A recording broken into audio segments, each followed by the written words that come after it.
Hey, how are we doing, guys? Great here, and today we have got our week 2 team builder for the CGT. We're going up against Bruno7 and his Chernobyl Dragalges. He qualified through the qualification tournament. He actually ended up winning it, beating our week 4 opponent, Rhino, in the final. He is a very, very good player. We played him once in pack and we were able to pick up a win. Choice Banded Decidueye went in. I think that upload is on my channel. I don't remember. That was at a time where I really burnt out on upload, so if it's not there, we did manage to beat Bruno in pack, and yeah, that's the only time we've actually faced off. The only time I've been in a league with him was way back, I think in Gen 7, when he was in the Showdown League that I run. We didn't actually play against each other, we were in separate divisions. So yeah, only one time we've actually played, but he seems like a really nice guy. Like, every time I've seen any kind of interaction between him and anyone else, he's always been really genuine. He's when he won the tournament, as you may have seen in the teaser trailer, that's genuine, like, joy for making it to us. So he really does have a passion for the game, which is great to see. For somebody who's been around for so long, you kind of do lose it a little bit, but to see that he just was so excited about it is great. So make sure you go check him out. There's a link down in the description below, as well as all the other coaches for the CGT this season. Also, if you are enjoying the content, please do leave a like, subscribe so you don't miss out on the rest of the CGT season.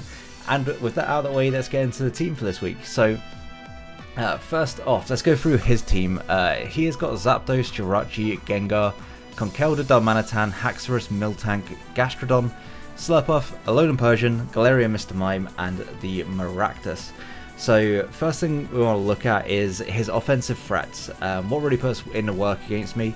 Darmanitan is the first thing, but I think Conkeldurr and Gengar as well really do a number on my team. I do have some checks to those mons, but again, they're quite loose.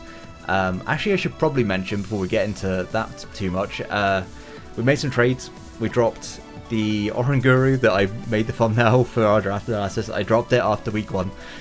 We dropped Oranguru, Quillfish, Tangela, and Alolan Ninetales.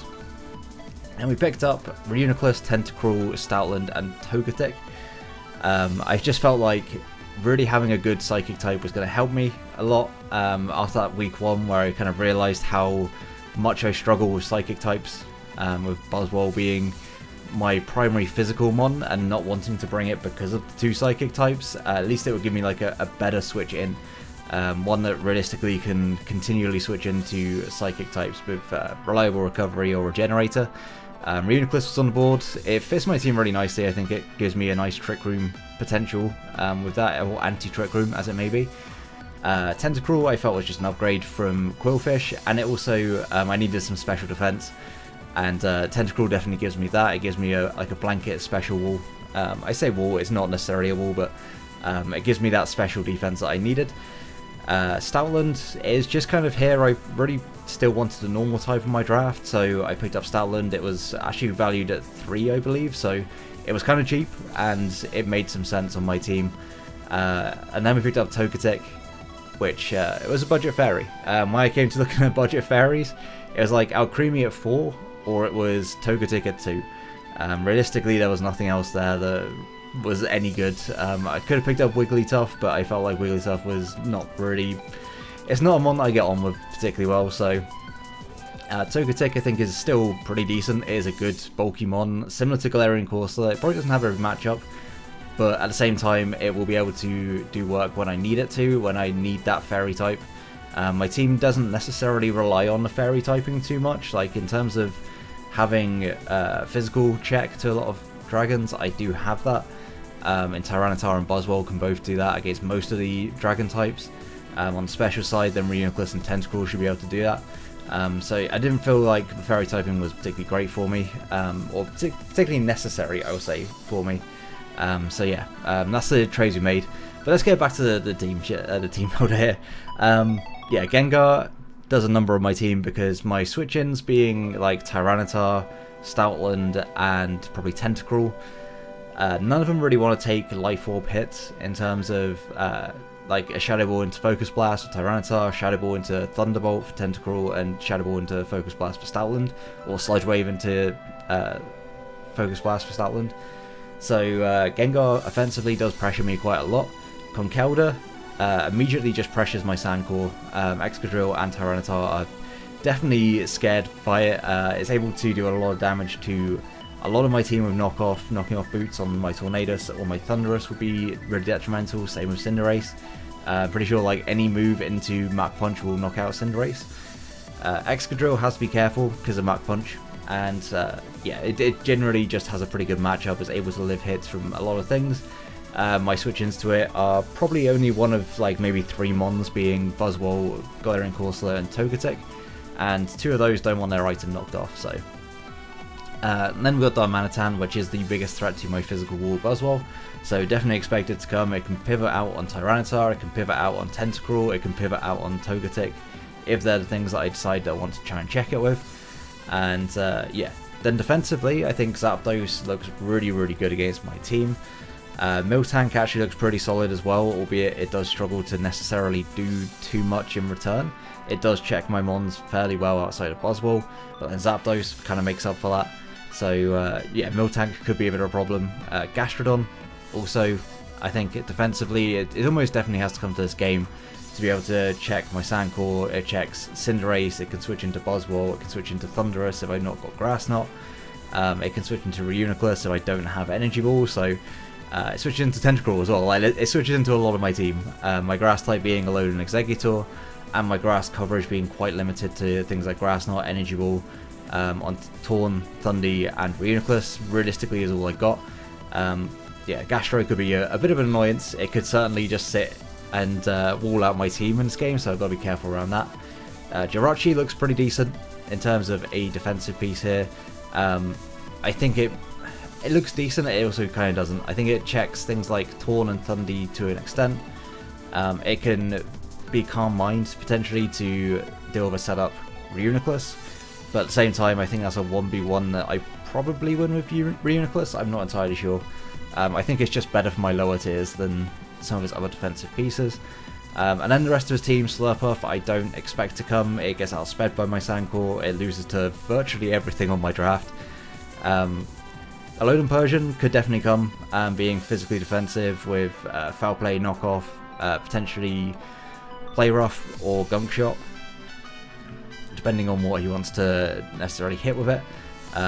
Foul Play does hit Excadrill, it could be used as a check to that.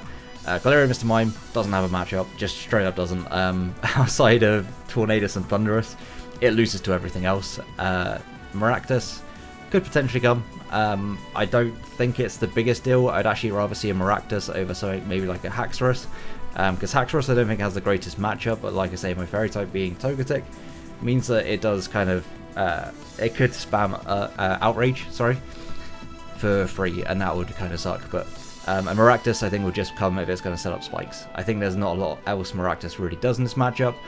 I could be proven wrong, but I think, yeah, Maractus, it doesn't really deal with a lot. I've got Tornadus, I've got Cinderace, I've got Tentacruel now as well. I don't know. If he brings Maractus, then I think that's good for me. If he doesn't, then that's to be expected. If I had to call a 6 now, I would say it's probably going to be Zapdos. Zapdos, Conkeldurr, Darmanitan, Gastrodon for sure, and then I'm going to say Gengar and Jirachi. I could also see Gengar and Miltank even, or Gengar and Alolan Persian. I think that just in terms of special offense, he kind of has to bring Gengar. He doesn't have a whole lot of special offense outside of that. So yeah, getting into my team for this week. First up, we've got Tyranitar. Stone Edge, Earthquake, Stealth Rock, Protect with the leftovers, of course, with the Sandstream. One of my ways of trying to deal with his offense in this game is going to be doing some residual chip damage. Realistically, Tyranitar is very good against his defensive pieces outside of Gastrodon. It's able to pretty much hardwall Zapdos. It's able to check Jirachi to an extent. It can run Aura Sphere, it can run Drain Punch, but it's able to at least like scare it out potentially with Crunch or an Earthquake. And Stone Edge Earthquake actually hits a lot of this team for super effective or neutral damage. Stealth Rock is just nice for Stealth Rock chip, standard sort of shit. And then Protect is mainly just to rack up Sandstorm damage. If I get Rocks up and Darmanitan keeps coming in, it's then got to take Stealth Rock, I can protect to scout if it's scarfed or banded. What it wants to lock itself into, it will take Sand Chip. If it clicks U-turn, it's got to come back in, take Rocks again, potentially take more Sand Chip. So yeah, that's the kind of the plan with this. Also Conkeldurr, if it's Flame Orb, we'll have to take Rocks, Flame Orb, and Sand Chip, and then I can get a second lot of that sand and burn damage, with me getting leftovers in return. So realistically, Tyranitar is going to click Protect probably quite a lot in this game, but at the same time, it's here primarily just to try and check as many things as it can. It's speed creeping a Adamant, I believe Adamant Conch, or at least like a speed creep of what I believe his Conch will run. So yeah, hopefully we always outspeed. Granted, he could have Mach Punch, but I think with my investment, I live a Mach Punch if he's not Flame Orb. So yeah. Next up, we have got not Cinderace. That is the wrong way. We've got Exodrille. Exodrille is just going to be standard Sand Sweeper this week with Earthquake, Rock Slide, Rapid Spin, and Swords Dance. Nothing too fancy. Just kind of breaks his team down. Once Conkeldurr goes down, there's very little that stops this. Then we just check his draft again. Realistic checks to it would be Gastrodon and would be Alolan Persian. So I think this is just EV'd to be able to OHKO a specially defensive Gastrodon at +2.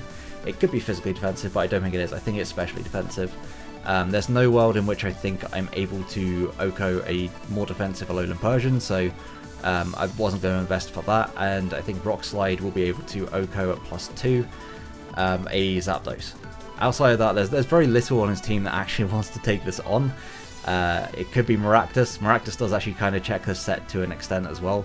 Rapid Spin is nice for removal, but it's also just kind of there for the speed boost, should I be in a position where I can outspeed everything else with the +1 instead of the +2. Don't have to worry about keeping Tyranitar around at that point.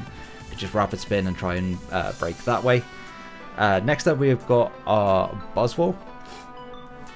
Buzzwole with the Rocky Helmet. Close Combat, Earthquake, Toxic, Roost, fairly standard set, mostly in the physical defense, a little bit of special defense just to be able to potentially take a couple of hits from things like Specs, I think Specs, Gengar's, Sludge Wave, Olive, after Rocks, possibly after Rocks. I don't remember, this was a little while ago, but it's definitely got a bit of special investment to be able to try and live some hits, but mainly this is my check to Conkeldurr and Haxorus. It also switches into Alolan Persian pretty well as well. Outside of maybe like a special Alolan Persian, if it's Nasty Plot, then I can just pivot out into something else. Tyranitar should always be able to check a special Alolan Persian, so that's not an issue at all. But yeah, it's here just to be able to, again, chip away at Conkeldurr, chip away at Darmanitan, chip away at Haxorus, and hopefully just be able to live forever. It's a Buzzwole, so physical defense, it doesn't have to worry too much about the Conkeldurr. And with this spread, without any speed investment, we outspeed Adamant. We don't outspeed Jolly, but we're able to live 2 Jolly Facades after Rocks. We are not able to live 2 Adamant Facades after Rocks, but we are also getting a Rocky Helmet chip, and also we'll be quicker than Adamant. We won't be quicker than Jolly, but we'll be able to continue to Roost, and we win that 1v1. Eventually he's just going to die to Rocket Helmet, plus potential Flame Wolf damage. So yeah. Realistically, the best switch in for him is going to be the Zapdos, maybe the Gastrodon as well. I could see Jirachi switching in, but it's neutral to close combat and it's weak to Earthquake, so that's not too big of a deal. It just depends if I have to keep clicking Roost over and over. And then, yeah, Toxic hits the Zapdos, it hits the Gastrodon, so we don't get just a free switch into one of his defensive mons in that sense, because we don't necessarily deal with Gastrodon particularly well. We do have to worry about it a little bit. And yeah, that's just going to be Buzzwole's role in this game, is just defensive, trying to check his physical offense. Next up, we've got our Cinderace with the heavy duty boots, of course. Very rare that you're going to see me run other items, because, I mean, week 1 showed that we actually kind of needed the boots just to be able to do what we needed to do, but yeah, Pyro Ball, High Jump Kick, U-Turn, and Taunt. Pyro Ball hits virtually everything on his team for at least neutral damage and does a lot of damage.